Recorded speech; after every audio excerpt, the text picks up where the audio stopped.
I got some old world tarantulas to rehouse, and I don't want to do it.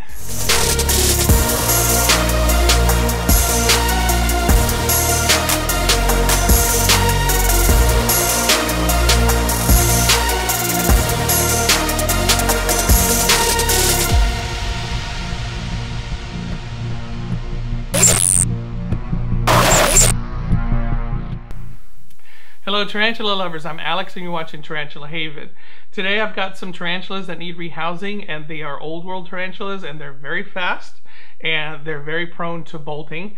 So it's not going to be an easy task for me, especially with the small ones that I have. I'm trying a different method this time. Rather than doing everything on camera like this and with me right here with my smaller camera, I went ahead and shot the rehousings, and I'm going to voice over those, and that way there's minimal time with me in front of the camera talking to you and you get to see more of the action. So I guess I'm learning a little bit here as I'm going along. It's only taken me almost a year to do that, but I just want to kind of keep things more entertaining for you so that you see more of what's going on rather than me in front of the camera talking to you.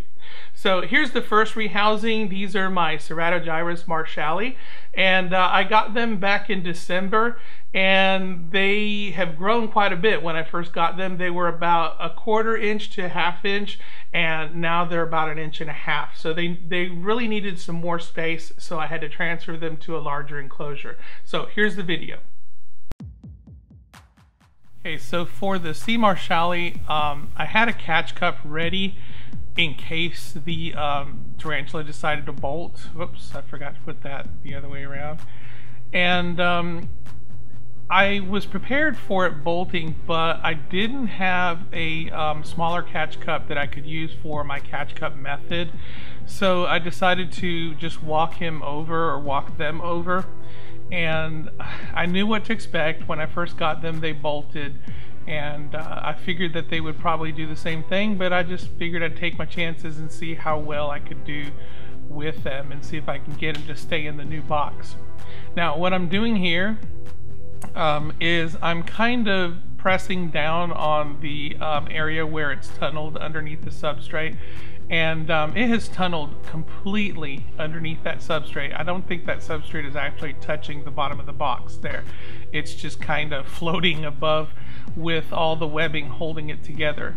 So yeah, they're really good burrowers, and there I am kind of crushing down the tunneling so that the tarantula has nowhere else to go but out.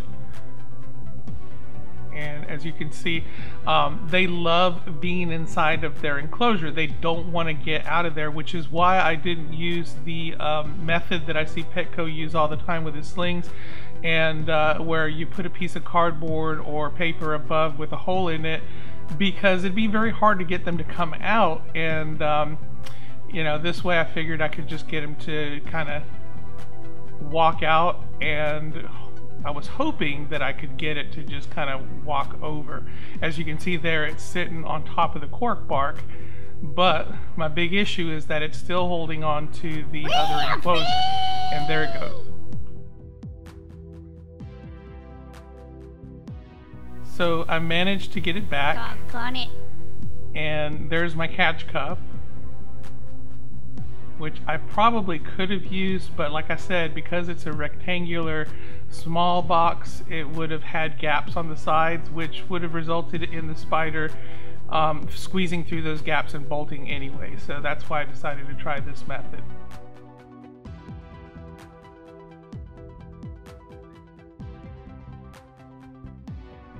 Alright, so there it is on the substrate, and now I just need to remove the catch cup and put the lid on, and I thought I had it, but then I saw no tarantula. Where'd he go? It's still in the catch cup. So that's how quick they are. In a blink of an eye, it was right back up at the top of the catch cup to where I didn't even see it when I moved it. So I gotta get it back down.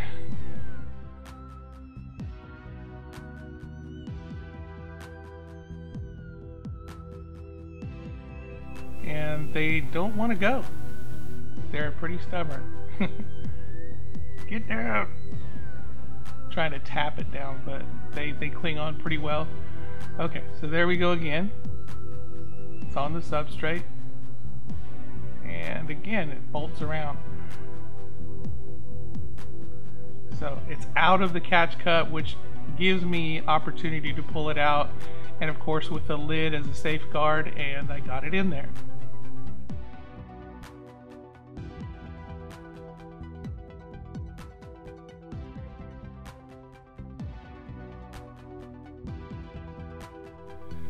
Alright, so C. marshalli number 2, and again I've put the enclosure down the wrong way, so I got to turn it around. There we go.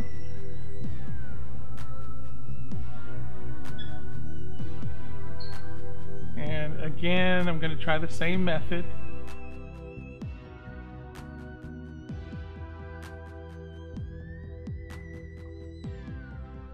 Squeeze it down, try to find out where the tarantula is. And they're real stubborn. They don't want to leave their enclosure. And it's either one thing or the other. They're not going to leave, but when they have no opportunity, then, oh, that spooked me there, made me flinch. Actually attacked the stick.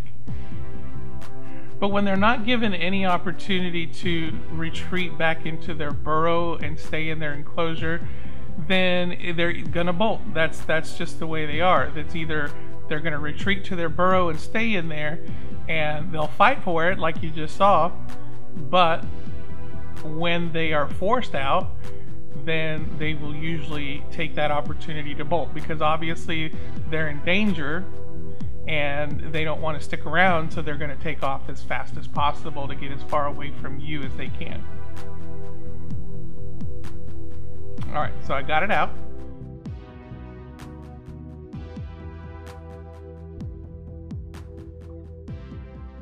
Now the trick here is to get it to let go of the enclosure without spooking it enough to where it bolts. Now my hope was that it would run out and find a secure corner somewhere where it felt a little bit safe and hidden and just kind of stay there, but that's not usually the way they work out. So I'm going to gently get it to let go, and it took off. Fortunately, it only went behind the box, so I got it back into view there.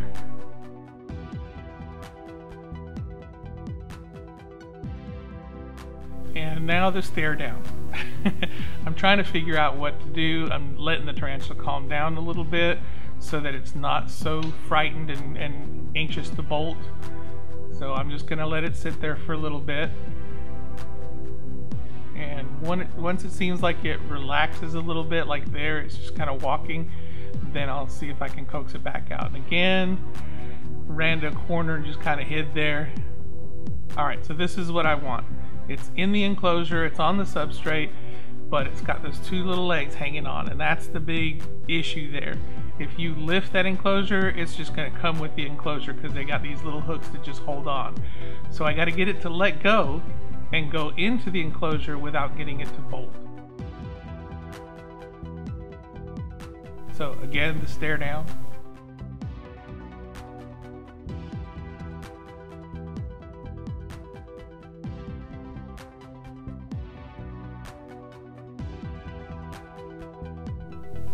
Gently, I'm going to touch that back leg, and sure enough it bolted a little, but fortunately for me it stayed in the enclosure, so that gives me opportunity to slowly take out the other enclosure, and I put the lid on there for safety.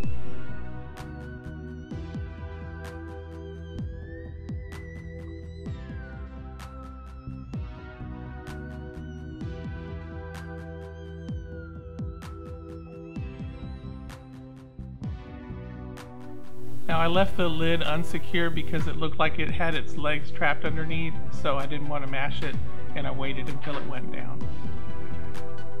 So this is Ceratogyrus marshalli number 3.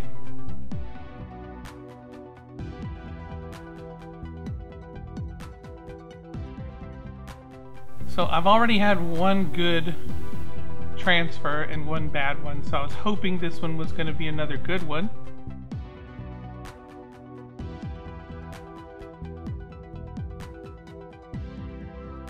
So there it is.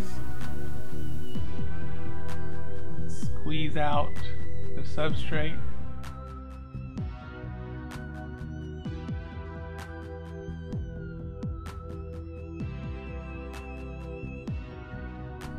Alright, so it's out, and it looks like it's going to be a nice, successful one, but it's got that one back leg hanging on, so I can't just lift that enclosure. I gotta get it to let go completely.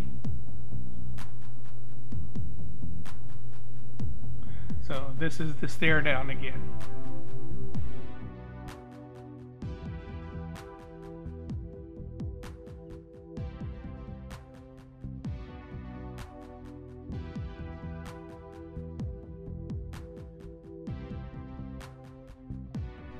This was a long stare down.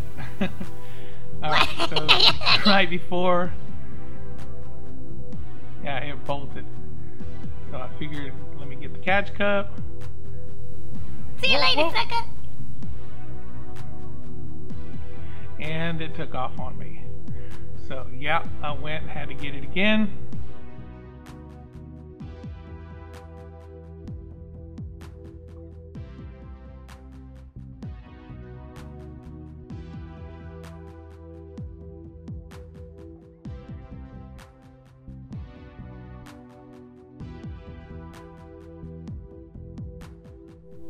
I figured I'd play it safe, and I put the lid back on.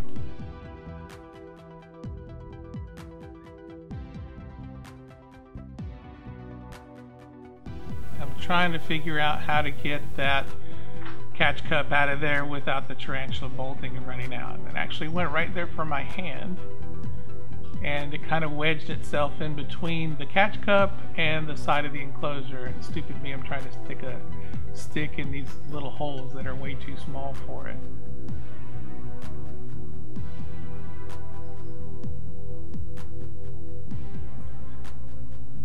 So I ended up leaving it there for a little bit, and my wife ended up calling me outside to help her with something. So in the meantime, when I came back, it was out of that corner, or it wasn't wedged in there anymore.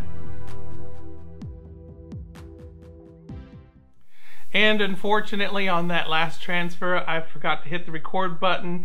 I had paused the video where I was thinking about how to get the catch cup out of there with the tarantula, you know, crammed in between the catch cup and the side of the box.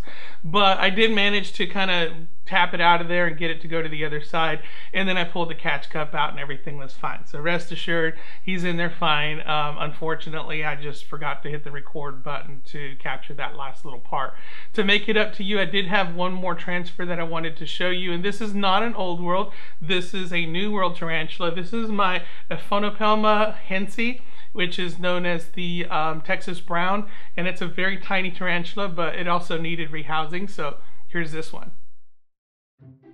Alright, so this is my Aphonopelma hentzi, also known as the Texas brown, and well, it's not in this enclosure, it's actually in this enclosure, and I noticed that I had a little mite infestation going on in here, and that's because that enclosure is so small that it's tough to get out any of the debris that the tarantula leaves behind. So I figured it was time to upgrade it. It had grown in size.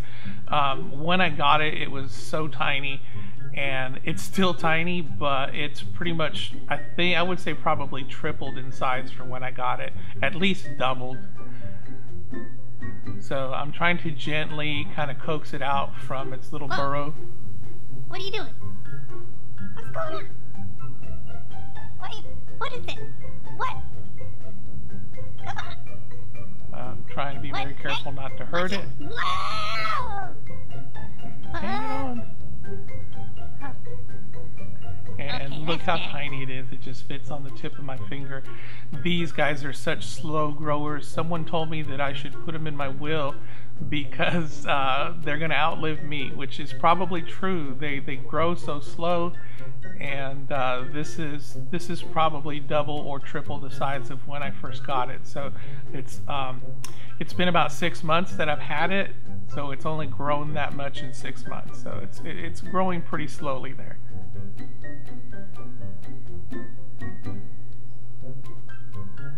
And so I gently walk it over, and it just doesn't want to go anywhere. Now you can clearly see the difference here from a new world as opposed to an old world. Much more calm, a whole lot less prone to bolt.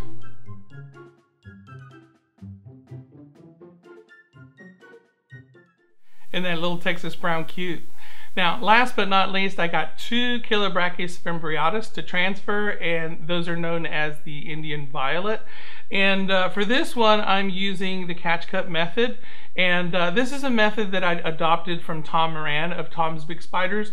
And it's a very effective method of transferring tarantulas, especially if you're transferring an old world tarantula. All you basically need is a bottle like this. It can be a water bottle or some kind of drink bottle. In this case, this is a Bai drink bottle. And you just cut the bottom out of it so that you have a method of cupping the tarantula. And you want to put some holes around the side of the bottle, and it's good to have them alternating in different places so that you have places where you can put a stick in there or the back of a paintbrush or something to that effect, so that you can manipulate the tarantula and get it to go where you want. Don't forget to put a hole in the lid right here, and a lot of people tend to forget that. It's kind of an afterthought, and then they're like, oh man, I should have put a hole there, because that's exactly where the tarantula is going to go. So you need something there so you can get the tarantula to change directions and go back down the bottle. Otherwise, he's going to be stuck up there and you're going to have a hard time trying to get him out of there. One last thing is make sure that you use a bottle that is of the correct size, or a cup of some sort that is of the correct size. If you have a larger tarantula, you're going to have a hard time getting it into something small like this. So make sure that you use the appropriate size. So check out this transfer and see how it goes. Okay, so these are my Chilobrachys fimbriatus, also known as the Indian violet or the Indian violet earth tiger. And I've got them in these round enclosures here, and I want to transfer them to these critter keepers. And the reason for that is because they do sit out.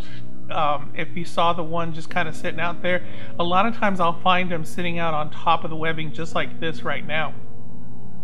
And I don't get to enjoy them very often, because if you mess with their enclosure, they will immediately bolt into their little burrow, and as you notice, they can web everything up.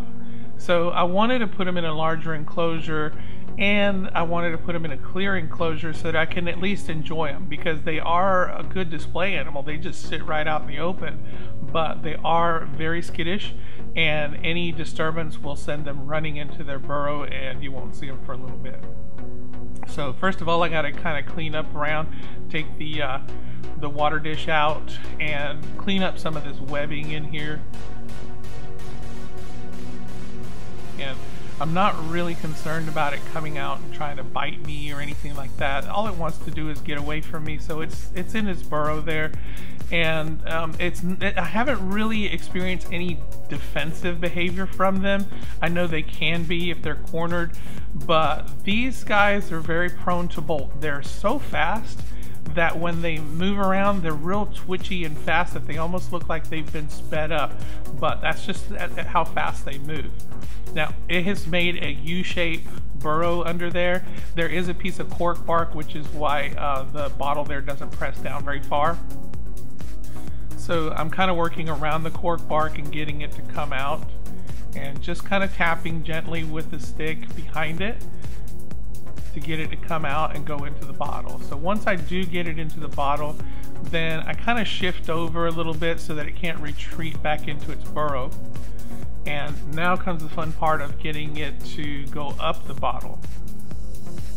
So I put the stick in a little bit and kind of tilt the bottle sideways and coax it upward and try not to give it an avenue of escape.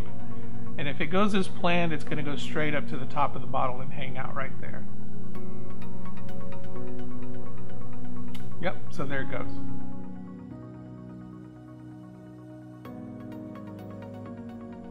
And then it's just a matter of moving it to the new enclosure. And if you notice, I didn't decorate it, and the reason I didn't decorate it is because I have decorated in the past, and all they do is just web everything up, so you're not going to see any of that decoration. And if you've also noticed there, I've put 2 starter burrows there. I just kind of poked it in there with my finger, and I'm hoping that it's just going to go straight down and hide in one of those little starter burrows. Now, as you can see, it's not being defensive at all. It's just wanting to hang out at the top because it feels secure there. And I'm having a hard time pushing it down. And sure enough, it goes straight into the little starter burrow and just kind of hangs out there. So it's hard to believe how strong they are. They're very capable of hanging on, and they give you a hard time. They actually give you some resistance when you try to push them down with the stick. They hang on very well with those little claws and the pads on their feet. So, unfortunately, we didn't get a real good look at this one because it kind of buried its head in the sand there. It thinks it's safe. So I'm not going to bother it. I'm just going to leave it alone and let it sit there.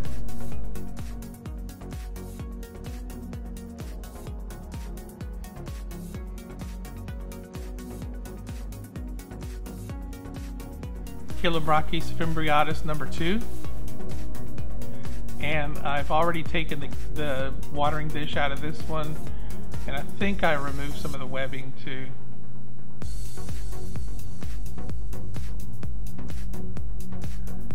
So again, this one has a U-shaped burrow, and I've got to get it from one side to go into the other side. Now, when you do this, you do have to be pretty vigilant as to what's going on around you, because you never know what's going on underneath the substrate there in the burrow. Now, as you can see, I kind of shifted over because I saw some movement on that side right there, and sure enough, there it was. So if I'd continued to bother the other side, it could have very well bolted on the side where I didn't have the bottle and just took off on me. So you do have to be careful that you know where that tarantula is and where it's coming out. I believe this one's just a little bit larger than the other one.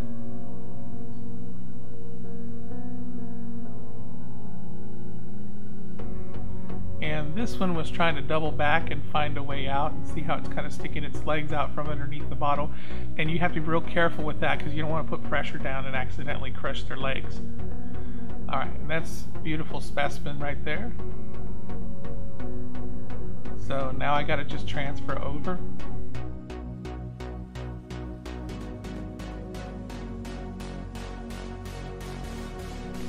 Get that out of the way.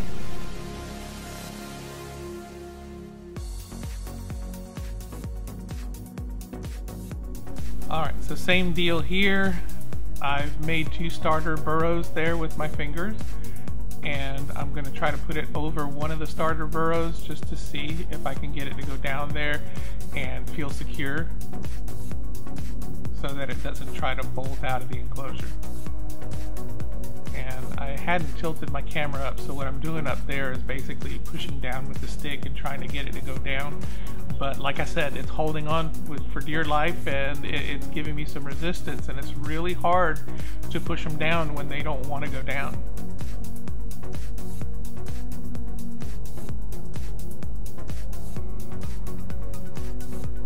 And you can see it moving slightly, and that's me pushing down on it, and it's just holding on, digging in those little toe hooks there and holding on as much as possible. And as soon as you give it some slack, it just goes right back up.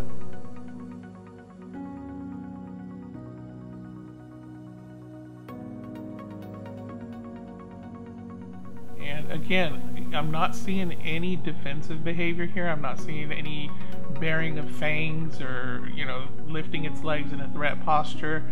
It's just holding its ground and trying to get away. So yeah, it tried to go into the starter burrow, but it didn't like it, and it tried to climb up the side, but I just kind of blocked its way with the bottle and turned it around, and it settled down, which gave me a good opportunity to give you a good view of it. a good look at it. Ain't she gorgeous? Now she's already got the violet in there, but it's really hard to see. The light here is not quite catching that purple on the legs. But it's there, but it's only going to get stronger as it gets older. So there you go. Transfers don't always have to be a stressful thing. I know I acted like I was pretty stressed at the beginning of this video. I was with the sea marshalli because I knew what they were capable of. I know how fast they are, and I know how prone to bolting they are.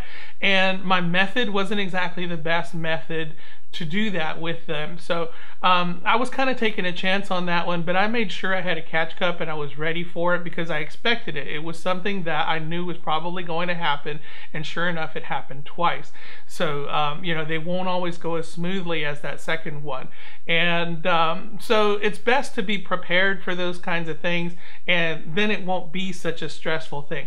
Personally, I feel like I have to adopt a better method of doing that, and I'll develop my own method. And you know, you basically, if you are keeping tarantulas, you'll start to develop your own method that's more comfortable for you. And the method that you want to choose is a method that's going to be as safe as possible for you and for your tarantula.